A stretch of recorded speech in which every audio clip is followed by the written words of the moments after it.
Okay, ladies and gentlemen, today we're going to make a 2 ohm resistor for your 2011 to 2014 Mustang. This will be good if you want to switch out your stock driver's seat and you want to put in an aftermarket one. Now, what you're going to need is a multimeter. You're going to need one or several, but you're only going to use one 2 ohm resistor. I bought this specific one on Amazon. This is what they look like right here. Hopefully it focuses, but that's it right there.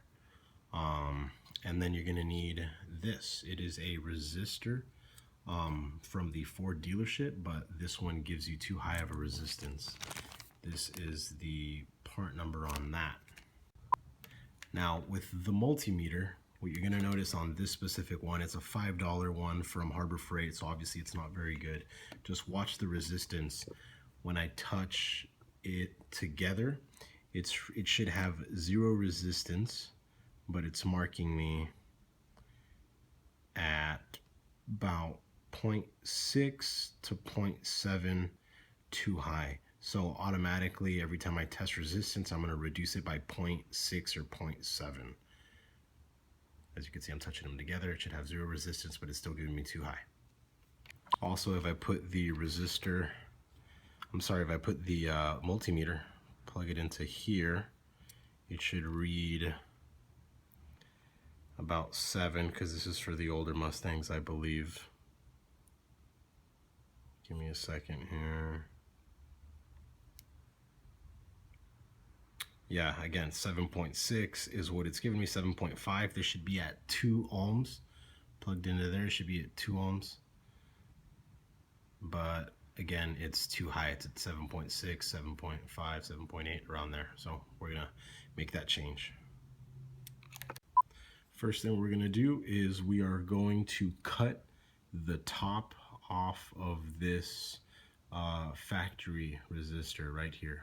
All around right here where I'm pointing to with my nail, the top portion, that's all gonna come off. That way we could expose the resistor that's inside.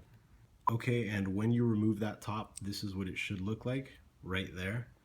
You are going to cut at the stock resistor from the sides. I'm trying to get this to focus. You're gonna cut at it from this corner and that corner right there.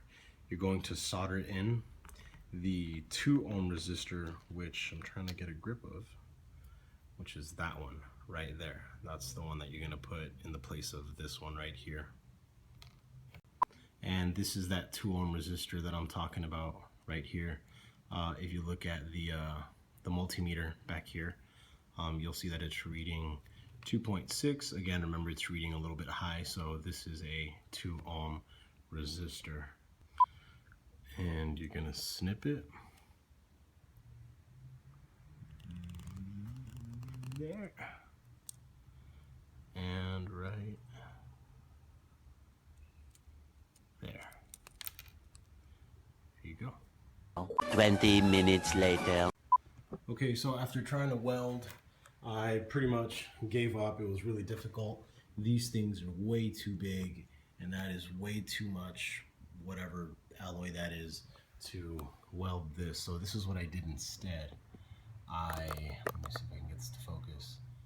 I basically created a knot on each side of the resistor there. You can see it, and it makes pretty good contact, and you'll see right now.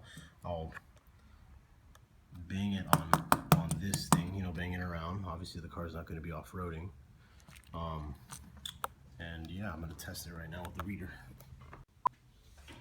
Okay, so here's the resistor that I made right here with the tying of the end of the resistor thingy. I'm going to hook up the milliamp reader to give you guys a reading after I shook it up, and you'll see it's going to read. Remember, this thing's reading about 0.6, 0.7 high. So boom, 2.7, 2.8, 2.8, 2.7.